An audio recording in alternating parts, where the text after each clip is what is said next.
अब हम लोग चर्चा कर रहे हैं कि भागवत में विषय क्या क्या है, उसके ऊपर चर्चा चल रहा है। कितने विषय है, जैसे भगवत गीता में हम लोग चर्चा करते हैं, भगवत गीता में कितने विषय हैं? भगवत गीता में हम लोग को पता है कि 5 विषय है।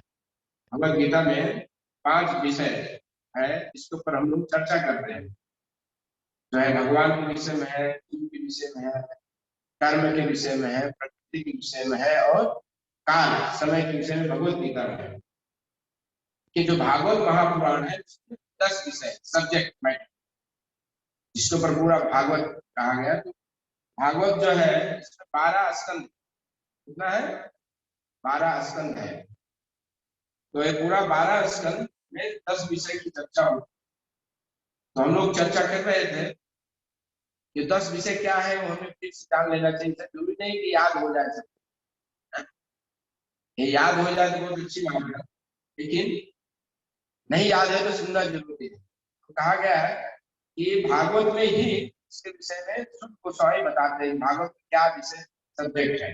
बताते हैं अत्र सर्ग विसर्गस्य जो है स्थान भूषणम भूदया मनवंतरेण ईशान कथा, मनवंतरेण ईशान कथा विरुद्ध आश्रय। ये 10 विषय होता है। तो हम लोग ने चर्चा किया सर्ग। सर्ग क्या है इसके विषय में चर्चा की है। सर्ग मतलब सृष्टि। तो ये जो सृष्टि होती है जो है उसको सर्ग कहते हैं। कौन सी सृष्टि? जो भगवान के द्वारा की जाती है, जो किसी जीव से नहीं होता है, जो जीव नहीं कर सकता है, वह सारी चीजें भगवान पैदा करते हैं, जो जीव नहीं कर सकता। तो क्या क्या हम जीव पैदा नहीं कर सकता है? हवा जीव नहीं बना सकता, जीव नहीं बना, आग जीव नहीं बना सकता, आकाश, पृथ्वी, जल, और जो है बुद्धि अहंकार, ये हमारी इंद्रियां, मन बुद्धि अहंकार, फिर आंख नाक कान जीवा त्वचा, फिर इसके सेंस ऑब्जेक्ट रूप रंग स्वाद, ये सब चीज जो है स्पर्श, ये सब हमारा बनाया हुआ नहीं, किसका तो बनाया हुआ है? भगवान का है बनाया हुआ है। तो दूसरा जो सृष्टि होती है वो ब्रह्मा जी करते हैं। कौन करता है? ब्रह्मा जी। हम लोग बोलते हैं ना विधाता, विधाता के द्वारा बनाया। तो ये जो दूसरी सृष्टि विधाता ब्रह्मा जी को करते हैं, विधाता। तो ब्रह्मा जी क्या करते हैं कि ये सब चीज जो उनको मिलता है इसको लेकर के एक शरीर देते हैं। जैसे कोई इंजीनियर है, सिविल इंजीनियर, ब्रह्मा जी जैसे सिविल इंजीनियर। तो इंजीनियर को आप क्या क्या दो? जो है कोकोटो दे दो, सैंड दे दो, पानी दे दो, लोहा दे दो, सीमेंट दे दो, सब दे दो। अब वो डिजाइन करके वो एक घर बना देते। तो ऐसे ब्रह्मा जी है कि सब मटेरियल जो है भगवान ने दिया है। अब उसको उसके कर्म के हिसाब से, जो की जो वासनाएं होती, जो इच्छाएं होती, पहले के हिसाब से उसको एक शरीर मिल जाता है। तो इसको बोलते हैं विसर्ग। फिर आता है स्थान। तो स्थान की से हम लोग ने चर्चा किया। स्थान मतलब ये सारे जीव जो है कहाँ रहेंगे? स्थान चाहिए ना, कहाँ रहेंगे? तो एक दो स्थान है, एक हमारे शरीर का स्थान, दूसरा हमारे चेतना का स्थान। हमारे पास दो चीज है, एक शरीर है, दूसरा है चेतना है। दोनों का रहने का स्थान अलग है। एक चेत भले आज हम यहाँ है लेकिन चेतना हमारा कहीं और है। तो दोनों का स्थान है। तो कौन कौन स्वर्ग में रहने के योग्य है, कौन जो है नरक में रहने के योग्य है, कौन कहाँ रहने के योग्य है, ये सब व्यवस्था कौन करता है? ये जो जिस के योग्य उसको स्थान दिया जाता है, उसको विजयम स्थान। लेकिन अंत में सबका स्थान कहाँ है? सारी चेतना सारे जीवों का स्थान कहाँ है? भगवान के चरणों में है। इसको स्थान कहते हैं। इस सब पर भी थोड़ा हमने चर्चा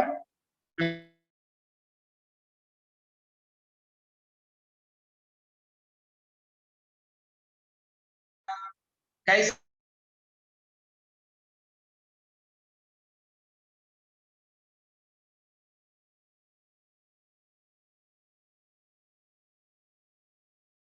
खाने पीने का उसका, और कौन जो है पाप किया हुआ है उसको कैसे उसको ऊपर बढ़ाना है। जैसे कोई बच्चा है टॉयलेट कर दिया, पेशाब कर दिया, फिर उसको साफ सुथरा करके उसको ठीक कर दिया। कैसे पोषण, भगवान भी पोषण करते सारे जीवों। कोई जीव कितना भी गिरा हो, कैसे भी हो, उसके साथ परमात्मा ढूंढते तो रहते हैं, कहीं भी जाता है उसके साथ रहते हैं और हमेशा उसका पोषण करते, कैसे भी करके वो जो है भगवान के पास पहुंच जाए।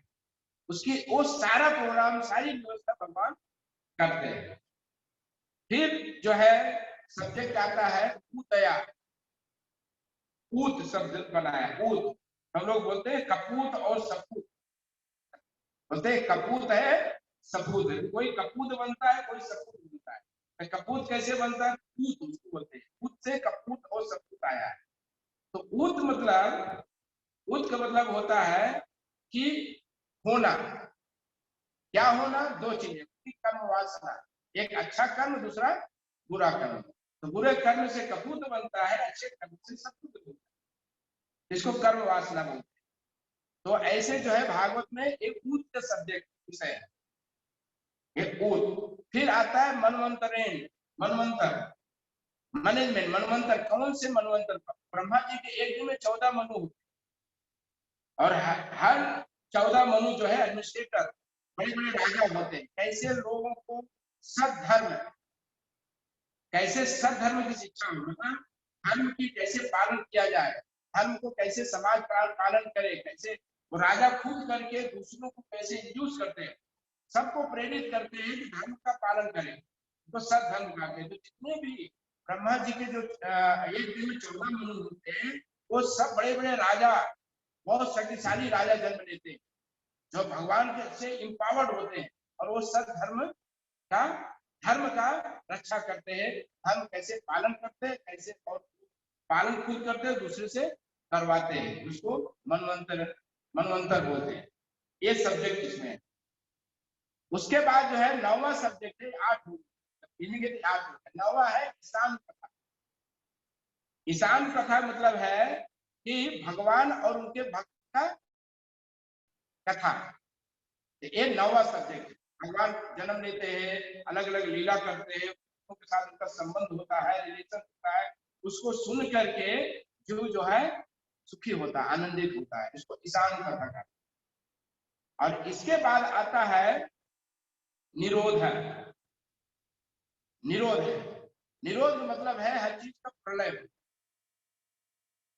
रुद्ध होना। रुद्ध मतलब रोक देना, इसको निरोध बोलते हैं, रुक जाना, रोक देना। तो निरोध में क्या है? रुक जाता है सब प्रलय, सब कुछ होता है, बाद में सब कुछ सब खत्म होता है, यहाँ तक कि सब धर्म भी खत्म हो जाते हैं। हमारे शरीर का प्रलय, इस संसार का प्रलय, और जो है धर्म का भी प्रलय, धर्म भी खत्म हो जाता है, हमारा शरीर भी खत्म हो जाता है, ये संसार भी खत्म हो जाता है, सब प्रलय, इसको प्रलय निरोध का। इस ये विषय सब्जेक्ट भागवत में है। और उसके बाद जो है मुक्ति। मुक्ति जो है कि इसके बाद जो है सब चीज से मुक्त हो जाता है, शरीर से मुक्त हो गया, संसार से मुक्त हो गया, जो है सारे कर्म वासना से मुक्त हो गया, सबसे मुक्त होकर के निकल गया। इसको बोलते हैं मुक्ति हित्वा अन्यथा रूपम स्वरूपेण अवस्थितः। व्यक्ति जो है अपने स्वरूप में आ जाए, अपने स्वरूप में आ जाए, उसको मुक्ति कहते हैं। तो इस विषय का चर्चा भागवत में।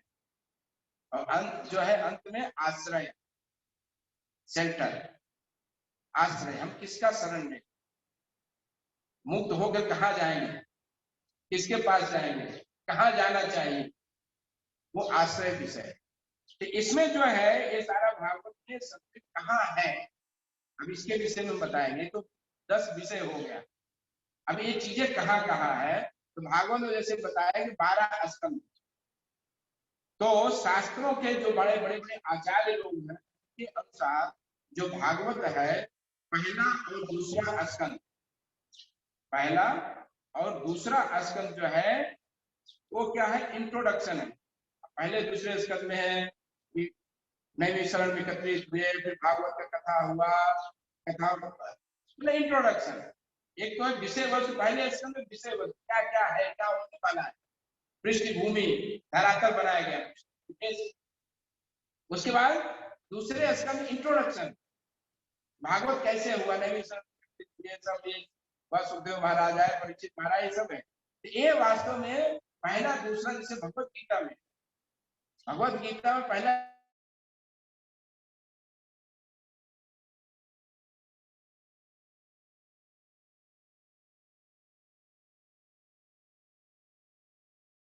दूसरे स्कंद में दूसरे अध्याय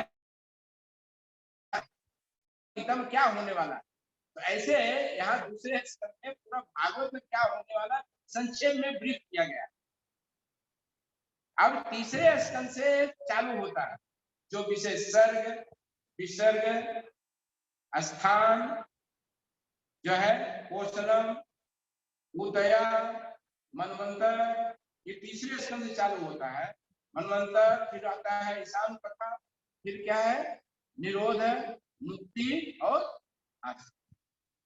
लेकिन अब तीसरे स्कंद में जो है तीसरा और चौथा स्कंद, तीसरा जो है अभी तीसरे से लेकर के 12वें स्कंद जाएंगे तो कितना होता है 10, ये 10 सब्जेक्ट है। हर एक स्कंद में एक सब्जेक्ट पढ़ना डिस्क्रिप्शन है।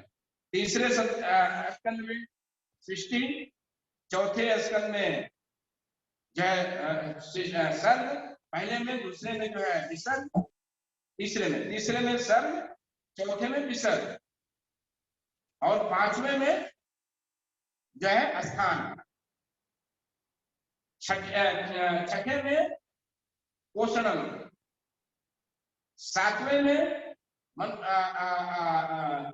उदया कर्म वासना, 7वें में, 8वें स्कंद में जो है मनवंतर कथा, 9वें में ईशान कथा और 10वें में, अब यहां से चेंज हो जाता है, 10वां में आश्रय, लेकिन यहां जो बताया है निरोध, मुक्ति, आश्रय। तो अब ये यहां से ऊपर से सीक्वेंस चलता है, 9 तक यहां से चलता है। 10वां जो आता है वो आता है जो निरोध मतलब 12वां स्कंद में निरोध, प्रलय। 12वें स्कंद में कलयुग का विषय है, कलयुग आया तो सारा धर्म खत्म। फिर जो है पूरा कैसे प्रलय होता है उसमें बताया है। वो बताते हैं वट पत्र शयन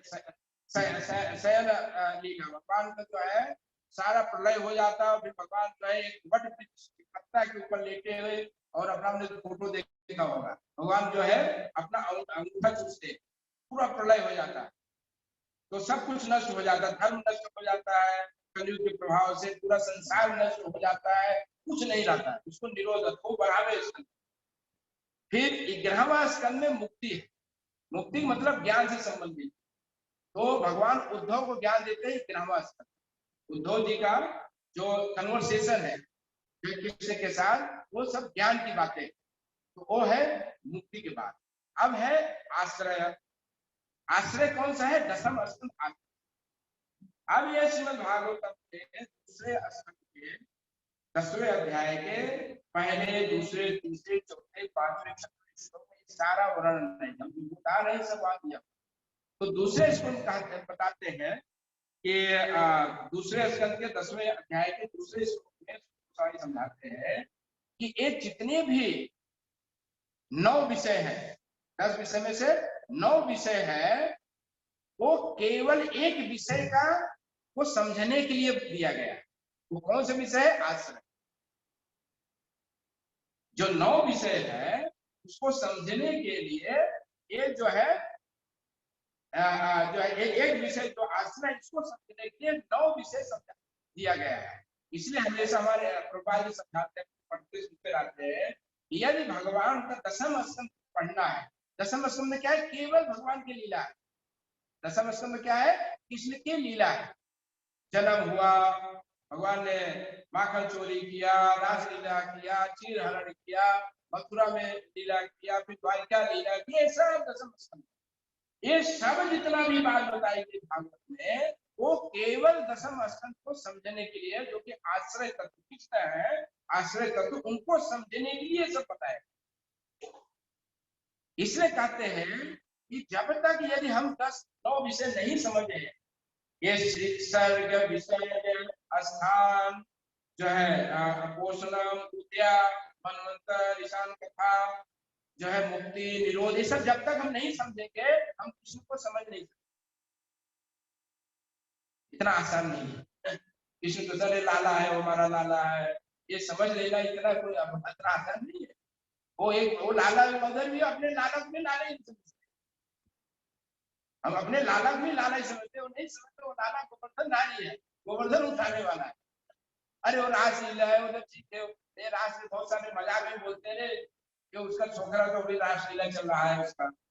हाँ, ये छोकरा वो छोकरा में जमीन आसमान के अंतर है। वो छोकरा जो रासलीला करने वाला है वो अनंत गोपियों के साथ एक साथ रासलीला करने वाला, सारे जीव है वो सब के साथ रासलीला करता है, वो सब हमारे साथ भी रासलीला करता है। क्या हमको घुमा रहा है ना, हमको नचा रहा है ना, तो रासलीला ही है, तो सारे जीवों को नचाता है वो ऐसा वो है। तो वो कृष्ण को समझने के लिए जो है ये सब समझना पड़ेगा। तब कृष्ण, इसलिए शास्त्र में कहा गया है बहुनाम जन्मनाम अंते ज्ञानवान प्रबोधन्ते वासुदेवम सर्वमिति स महात्मा सुदुर्लभा। कहते हमारे बहुत जन्म हो चुके हैं, एक जन्म नहीं हुआ, और हर जन्म में हम किसी न किसी को समझ रहे हैं।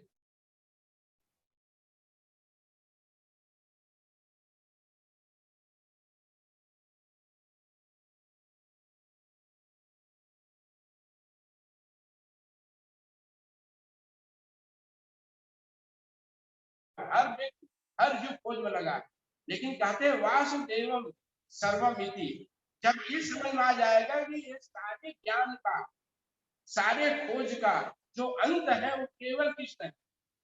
वासुदेवम सर्वमिति स महात्मा सुदुर्लभा, ऐसा महात्मा दुर्लभ है। कैसा दुर्लभ है? वो करोड़ों करोड़ों में से एक है जो वासुदेव सही तरीके से समझ सकता है, और जो समझ गया वो फिर यहाँ दोबारा उसको जन्म मृत्यु चक्र में नहीं जाना पड़ेगा।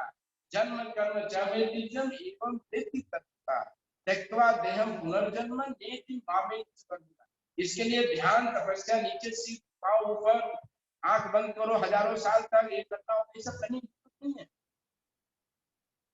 ऐसे कोई भी व्यक्ति भगवान के धाम नहीं जा पाता है। ध्यान रखिए, कितना भी आप तपस्या कर लो, कितना भी योग कर लो, कितना भी ध्यान कर लो, ये सब का एंट्री सुपर वर्ल्ड में नहीं है। आपको पता है? बोले तो बड़ा आश्चर्य की बात बता रहे हैं। अब मैं नहीं बोल रहा हूँ, भगवान बोल रहे हैं। कोई योगी ध्यानी तपस्वी भगवान के धाम में नहीं है। योगी ध्यानी तपस्वी बहुत लोग जाएंगे, जन लोग, तप लोग, महान लोग तक जाते हैं बस। अब बहुत ज्यादा और भी किया तो ज्यादा ज्यादा ब्रह्म ज्योति में जाए, इसके आगे वो जा नहीं सकते। भगवान के धाम में एंट्री नहीं है। भगवान के धाम में एंट्री होता है जो भगवान का भक्त है, प्रेमी है, जो भगवान को समझ लिया है, भगवान के जन्म को, भगवान के कर्म को जो समझ लिया है। आज मैं किसी से बात कर रहा था, वो अपने को समझ बहुत ज्ञानी है, बोल रहे हैं कि भगवान भी को भी तो कर्म का भोगना पड़ता है, कर्म के फल उनको भी भोगना पड़ता है। आप गए फंस गए, और वही नहीं है। ऐसे बड़े बड़े ज्ञानी लोग भी यही बोलते हैं कि भगवान को भी यहाँ आकर के अपने कर्म को भोगना पड़ता है, तो मरो तुम। जब भगवान अपने कर्म को भोग रहे हैं तो तुमको देखने वाला कौन है? तुमको कर्म से कौन मुक्त करेगा? जो भगवान को सोच रहा है वो कर्म भोगते हैं, तो तुमको कौन मुक्त करेगा? बोल, ये भगवान बोलते हैं। जो ऐसा सोचने वाला व्यक्ति है कभी कर्म के फल से मुक्त नहीं हो सकता है। और जो ये समझ लेता है कि भगवान को कोई कर्म नहीं लगता है, भगवान ये सबसे परे है, ये सब कुछ करने के बाद भी उससे भगवान परे है, जो ये समझ गए वो निकल जाता है। तो बड़े बड़े ज्ञानी, बड़े बड़े योगी, बड़े बड़े तपस्वी, ये सब इसमें घूमते रहे, निकल नहीं पाते। लेकिन भगवान बोलते हैं तुम जन्म कर्म चाहे, मेरे जन्म मेरे कर्म सब कुछ दिव्य है। जो एक तत्व से समझ ली, ब्लाइंड फेथ नहीं, इज फुल ऑफ नॉलेज, पूरे ज्ञान से जो समझ गया, जो रियलाइज कर लिया, जो उसका साक्षात्कार कर लिया है, फिर से उसका यहाँ जन्म नहीं होगा, फिर से जन्म नहीं होगा। और उसको यहाँ तपस्या योग ज्ञान भी करने की जरूरत नहीं है भाई। तपस्या सिर नीचे पाओ ऊपर, कोई किसी को बोल दिया तो कितना दिन तक है, ये बहुत प्रैक्टिस की बात करते हैं, लेकिन कोई आनंद की विषय थोड़ी है। आनंद स्पिरिचुअल वर्ल्ड में कोई ये सब काम नहीं करता है। स्पिरिचुअल वर्ल्ड में तो आनंद लेते हैं जिसकी हम डिजायर करते हैं, इसकी हम इच्छा करते हैं। हम सब इच्छा क्या करते हैं बोलिए? हम बहुत खुश होते हैं तो क्या करना चाहते हैं बोलिए? When we become very so much happy, what we want to do? बोलिए, क्या तपस्या करना चाहते हैं, ध्यान करना चाहते हैं, सिर नीचे पांव ऊपर करना चाहते हैं? जब खुश होते हैं तो क्या करना चाहते हैं? बोलो श्याम, जब हम बहुत खुश होते हैं तो क्या करना चाहते हैं? कैसे Anand, how we celebrate Anand?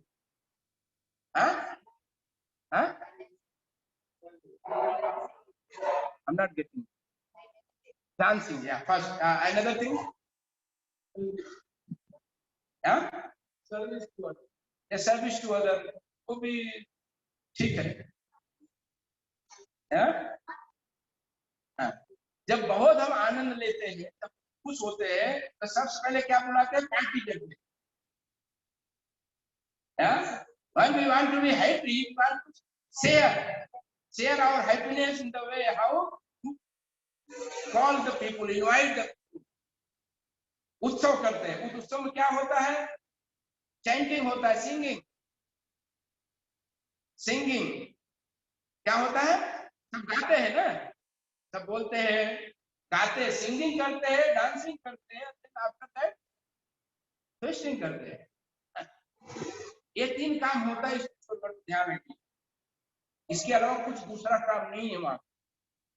Spiritual world में 3 काम होता है, चैंटिंग, डांसिंग एंड फेस्टिंग। ये प्रभुपाद जी ने बोला हमारा ये कौन जो है संस्था स्पिरिचुअल वर्ल्ड, ये यहाँ 3 काम होता है, नाचो, गाओ और प्रसाद खाओ। लेकिन अब यहाँ प्रॉब्लम क्या है कि नाचने में भी थकावट लग जाती है, गाने में भी थकावट लग जाती है, और आइटम देख कर खाने का मन करता है, खा लिया बीमार हो जाती है। अब ये यहाँ प्रॉब्लम है, दैट इज ऑब्स्टेकल्स, क्योंकि हमारे शरीर के हिसाब से ये ऑब्स्टेकल्स है। लेकिन स्पिरिचुअल वर्ल्ड में ऐसा कोई ऑब्स्टेकल्स नहीं है। श्रीमती राधा रानी अभी तक जितना आइटम बनाती है कृष्ण के लिए, आज तक कभी रिपीट नहीं किया। क्या श्रीमती राधा रानी जो भी आइटम बनाते हैं भगवान के लिए, अभी तक उन्होंने दोबारा बनाया नहीं हुआ। आप समझ रहे हैं? रिपीट नहीं किया हुआ आइटम। हम लोग उसी कोई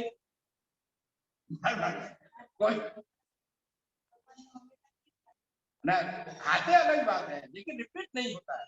श्रीमती राधा रानी जो बनाती है उनके लिए रिपीट वो आइटम रिपीट नहीं होता, वो नया नया आइटम बना, नया नया दैट इज द नेचर। ये हमारा नेचर है, यही हमको चाहिए। ये ध्यान, तपस्या, योग ये सब नहीं चाहिए।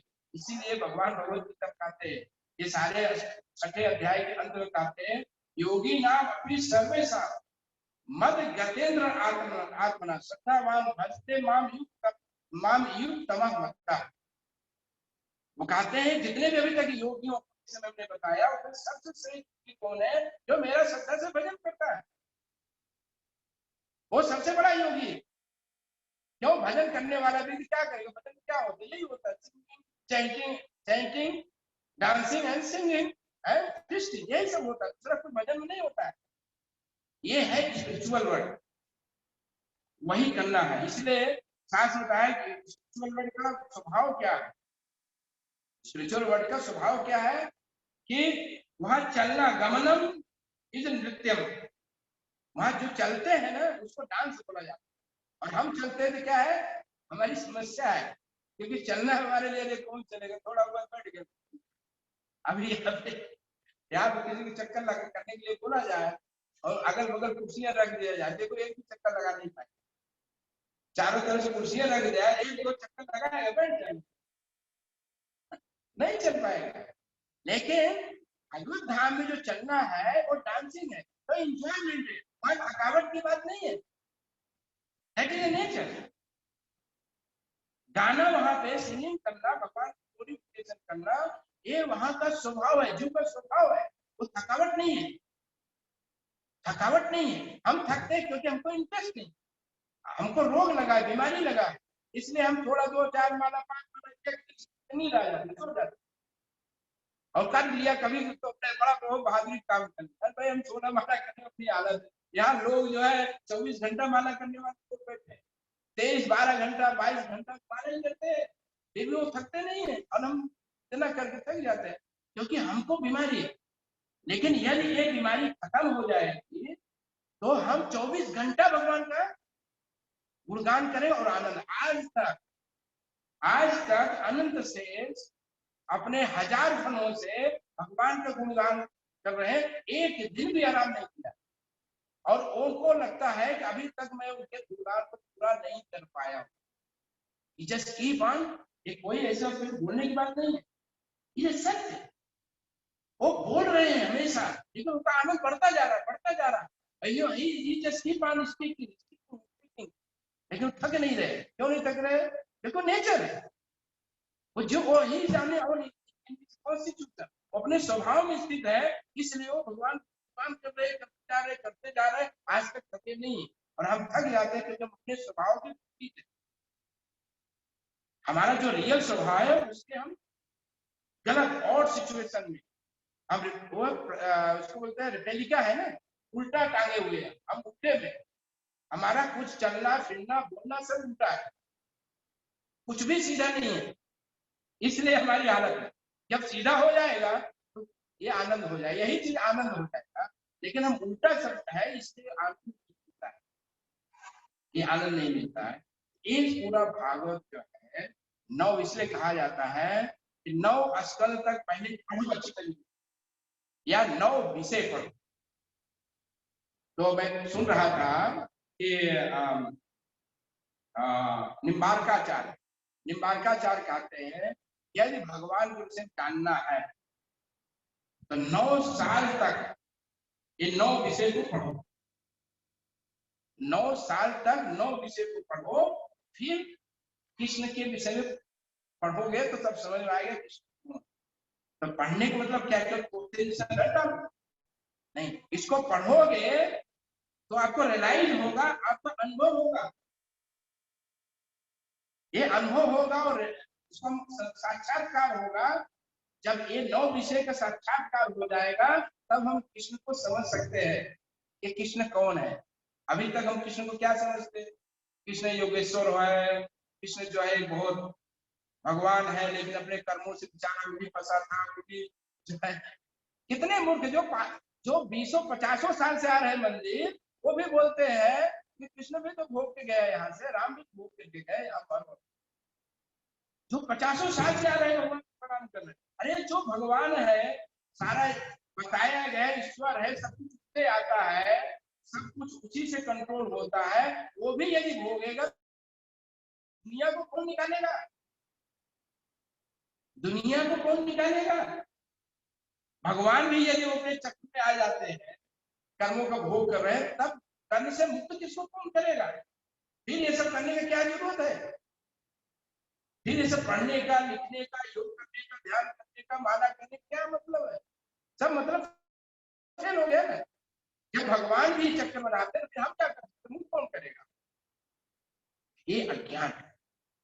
यही इस चीज को समझने के लिए कृष्ण है कौन, ये सारा विषय समझाना, ये सारा विषय समझाना।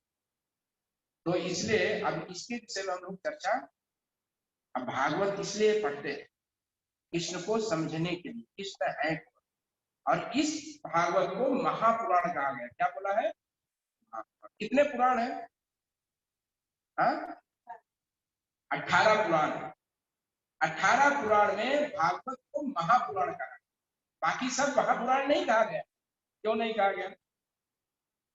बाकी महापुराण नहीं है, ये 18 पुराण में से ये जो भागवत पुराण, इसको ही महापुराण कहा गया। क्यों?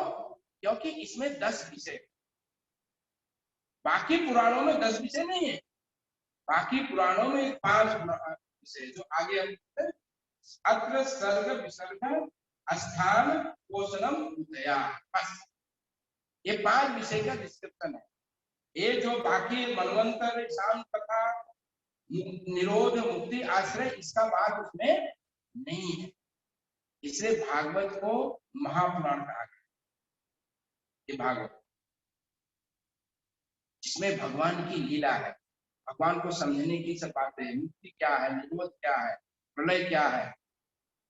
तो प्रलय को समझना भी बहुत जरूरी है कि प्रलय केवल ये शरीर का और ये संसार का नहीं होता है, धर्म का भी प्रलय हो जाता है, सब कुछ प्रलय होता है।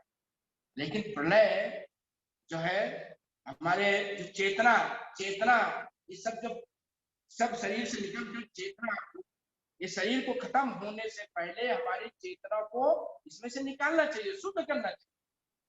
जब शुद्ध होगा तब उसको मुक्ति, नहीं तो फिर से उसी चेतना में जाकर महाविष्णु के शरीर में सो जाता है, डॉर्मेंट स्टेज में।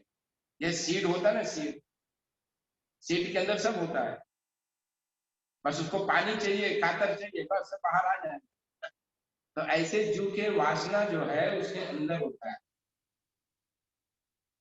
सब कुछ खत्म हो जाने के बाद हम नहीं होते, वो सीड के रूप में सब रहता है। जैसे ब्रह्मा जी को जगते हैं, उठते हैं, तो ऐसा वो सीड में पानी खातर देकर फिर से वो वही जो है वो सब बाहर आ जाता है। जो जीव जहां पे जैसे हम लोग पढ़ रहे हैं, गीता में भी यही चल रहा है, ये सारे जीव सब पहले से है, सबकी सृष्टि एक साथ होता है, कोई नया जीव नहीं पैदा होता। जो साइंटिस्ट लोग बोलते हैं नया जानवर पैदा हो गया, नया विषाणु आ गया, नया कीटाणु आ गया, कोई नया विषाणु नया कीटाणु, ये सब पहले से है। अब तुमको अभी समझ में आया वो अलग बात, कि सब कुछ पहले से सृष्टि में, कोई नया कुछ नहीं। तो अब ये जो 10 विषय है इसको याद रखने के लिए हमारे शरीर से तुलना, हमारा शरीर से तुलना किया है।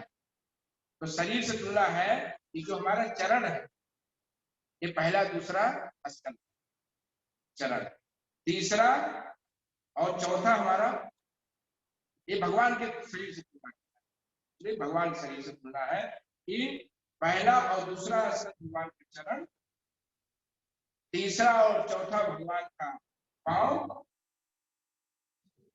और पांचवा जो है कमर, छठा जो है चेस्ट, पोषणम जो होता है ना, पोषण कहां से होता है बच्चे, चेस्ट से होता है ना पोषणम। और जो है ईशान कथा मनवंतर भगवान के भुजा, और ईशान कथा जो है नेक, और मुक्ति सिर, नहीं निरोध, निरोध सिर, और मुक्ति जो है फोर हेड, और आश्रय जो है भगवान का मुख, स्माइलिंग फेस। ये भगवान के शरीर से इसका तुलना किया गया है भागवत। तो पहला नंबर है चरण। चरण, अभी इसमें रस आते हैं, जो भगवान के चरण में आसक्त रहता है उसको दास भाव का, दास। एक बार भगवान के चरणों को आश्रय जिसने ले लिया, समझ गया, उसके अंदर दास भावना आ जाता है कि अब मैं स्वच्छंद नहीं, अब क्या हूं मैं, स्वच्छंद नहीं। अभी तक जितने भी हैं, ये जितने भी जीव है, सब सोच रहे हैं स्वतंत्र देश का स्वतंत्र नागरिक, लेकिन कुछ उसका चलता नहीं, कुछ नहीं चलता है, ये केवल मान के बैठा है। हम सब मान ही लिए है ना, हमारा कुछ चलता है क्या? हाँ, हम खाते हैं, पेट में क्या होता है पता चलता है? कुछ नहीं होता। बुढ़ापा आ रहा है रोक सकते हैं, बीमारी आती रोक सकते हैं, कुछ नहीं चलता है, लेकिन हम ऐसा मान ली। तो जो व्यक्ति जो है भगवान के चरण को समझ गया, दास भावना आता है, उसकी समझ लेता मैं स्वतंत्र नहीं हूं, मैं कृष्ण का दास सेवक। यहां से शुरुआत होता है। जब दास भावना आता है तब हमारी भक्ति प्रारंभ होती है। इसके पहले हमारी कोई भक्ति प्रारंभ होती नहीं। जब तक हम मालिक बनने की कोशिश करते हैं, मास्टर बनने की कोशिश करते हैं, उसके लिए संसार है। मालिक बनने के लिए, मास्टर कंपटीशन करने के लिए, प्रतिस्पर्धा करने के लिए संसार बनाया। एक दूसरे को खींचते रहो, बस टांग खींचते रहो, किसी को जाने नहीं मिली, सब इधर ही। हम हमेशा उदाहरण देते हो खेकड़े का, खेकड़ा क्रैब्स, क्रैब्स का उदाहरण। खेकड़ा है मतलब उसका कंटेनर पूरा होता है, बाकी कंटेनर तो पैक करके आता है, उसका कंटेनर पूरा होके जाता है जहां जाता है। तो क्रैब्स क्या है, खेकड़ा पूरा होता है लेकिन एक भी बाहर नहीं निकलता। क्रैब्स जो है पूरे कंटेनर में एक भी बाहर निकलता है, ऊपर भी जा सकता है, समुद्र से आता है ना, पूछ सकता है, लेकिन कोई नहीं जाता है। एक जाएगा दूसरा खींचे, एक जाएगा दूसरा खींचे, सब उसमें। तो जो भगवान बनने की कोशिश करता है, इस संसार में कंपटीशन करने की कोशिश करता है, वह इस संसार में ही रहता है। करने का मौका, जो भगवान की सेवा करने की भावना है, दास बनने की भावना डेवलप करता है, वह व्यक्ति का शुरुआत होता है कि आध्यात्मिक जीवन, स्पिरिचुअल लाइफ। यहाँ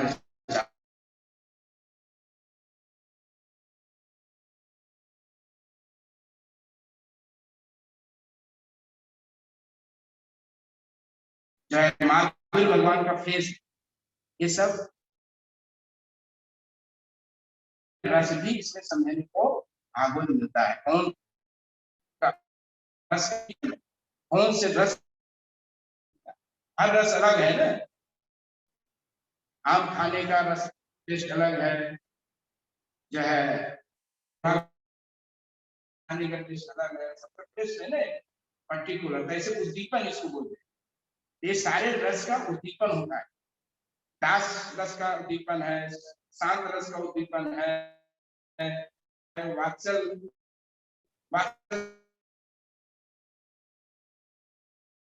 है, ये सब तो एक आनंद आता है उसको देख करके, ये उसका उद्दीपन है, ये उसका उद्दीपन है। माधुर्य रस का मतलब है जब चेहरा देखते हैं, किसी का चेहरा देखते हैं तो माधुर्य एक उद्दीपन है। भगवान की स्माइलिंग फेस, ये माधुर्य रस। हम कुछ भी कर्म कर रहे हैं, कुछ भी कर रहे हैं, यदि उससे भगवान प्रसन्न हो जाते हैं तो हमारा ये सफलता है। यदि हमारे कोई भी काम से भगवान प्रसन्न हो जाते हैं, ही स्माइल्स, हमारे काम को देखकर खुश होते हैं, स्माइल होते हैं, बस दैट इज आवर अचीवमेंट, तुम सक्सेस। ये हमारा गोल कि हमारे सभी कर्मों से भगवान प्रसन्न हो जाए, खुश हो जाए, इसलिए हमारा वो है। तो उसको माधुर्य, भगवान का फेस है। ये सब प्रकार का ज्ञान श्रीमद् भागवत में दिया हुआ है।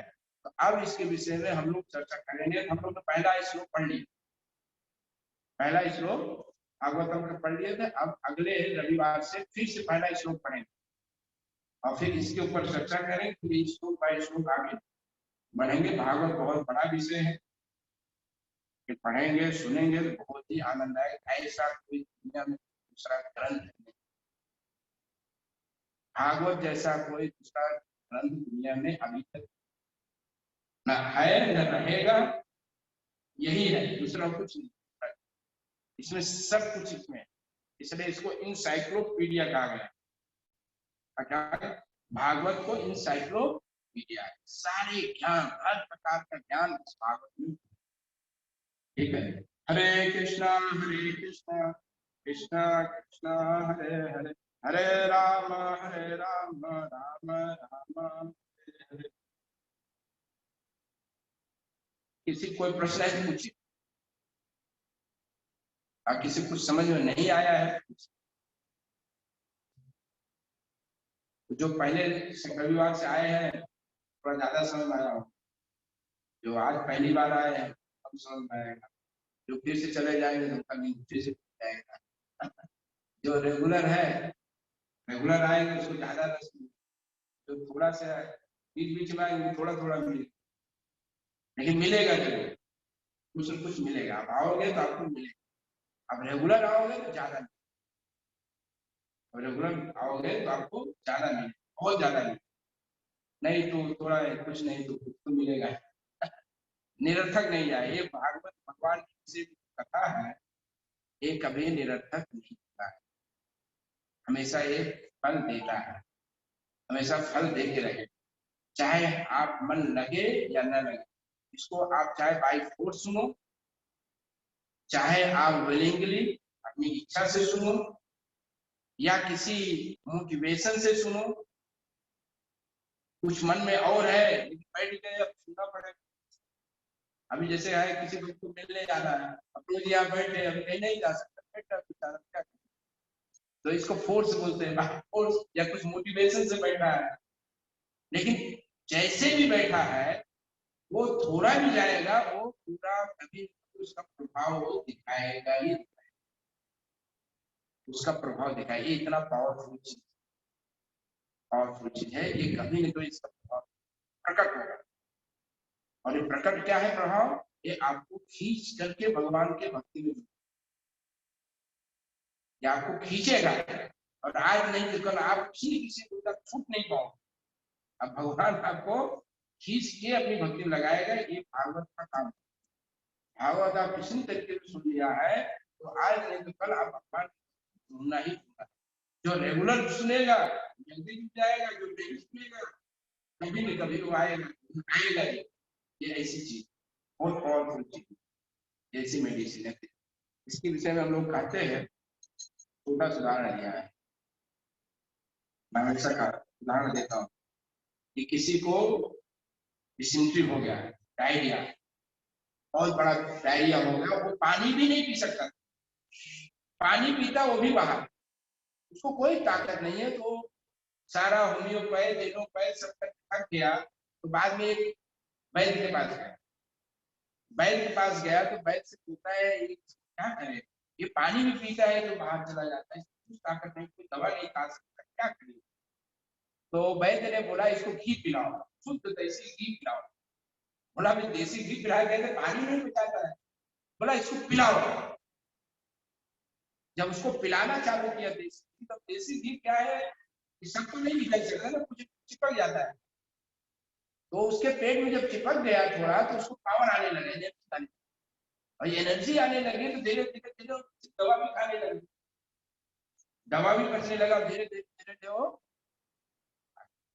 ये भागवत ऐसे ही शुद्ध देसी घी प्योर घी है, आप इधर से सुनो इधर से निकालो फिर भी रहेगा, जाएगा नहीं। जो एक बार सुन लिया निकलने वाला नहीं रहेगा, कभी भी खिलाएगा। जो रेगुलर सुनेगा और जल्दी उसको ताकत आ जाएगा, जो कभी कभी थोड़ा आएगा नहीं आएगा। हरे कृष्ण। भागवतम की सुना प्रभुपाद। तो अभी लोग खड़े होंगे कीर्तन करने, ठीक है।